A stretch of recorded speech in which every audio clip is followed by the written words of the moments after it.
are desperately searching for a 7-year-old girl after mom was found dead.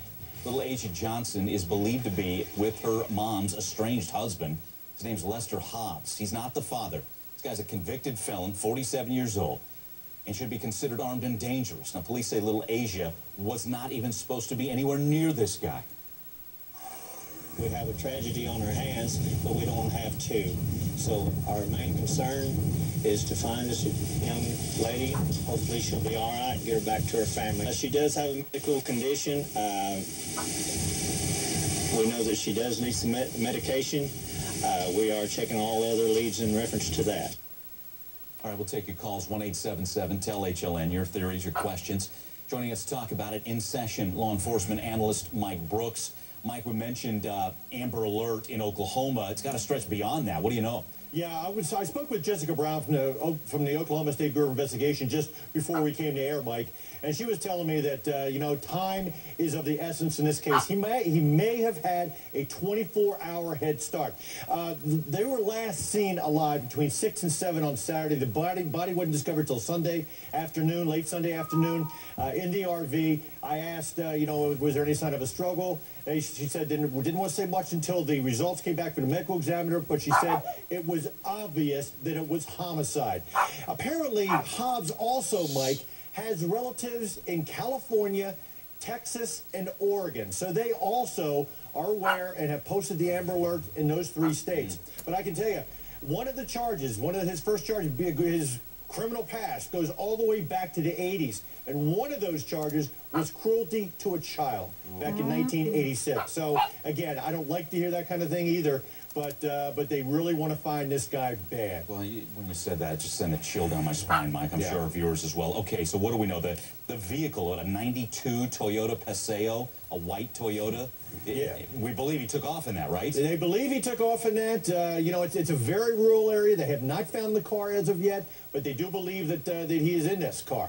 Now, one of the other things they're doing too, Mike, they're going back and looking at all his friends and associates on any of his arrest records where he used to work, jobs, because, you know, you got to have some money, and this guy probably doesn't have a whole lot of money. So, you know, they need to find that child soon, though, Mike, because this has been maybe since Saturday, since he had a head start. But right now they have no idea where he is. Okay. Let's bring in Jennifer Pierce, reporter, KWTV. She's been following this. Mike and I have gone over some of this. Jennifer, what can you tell us about what happened to Mom? And let's start there. Well, we do know that there is an ongoing investigation, obviously, in Comanche County. That is where the mother, Tanya Hobbs, went, I believe, to be possibly on Friday or Saturday, and we do know that they are investigating what happened. We do know that OSBI is also investigating in this. Tanya's body has been taken to the state medical examiner's office, where they will do an autopsy today. Okay. Or soon. Jennifer, let's stay with you on the family details here. This is the way I know it. Correct me if I go astray here.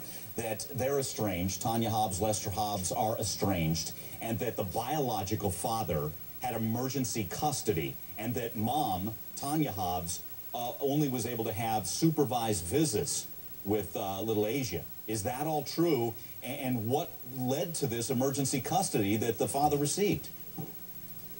Well, we don't know exactly what led to the emergency custody. We do know, according to court papers, that the mother was served in a hospital. We don't know if she was in the hospital for possibly drug recovery or if it was some other kind of medical condition. But we do know that she was served the papers in a hospital.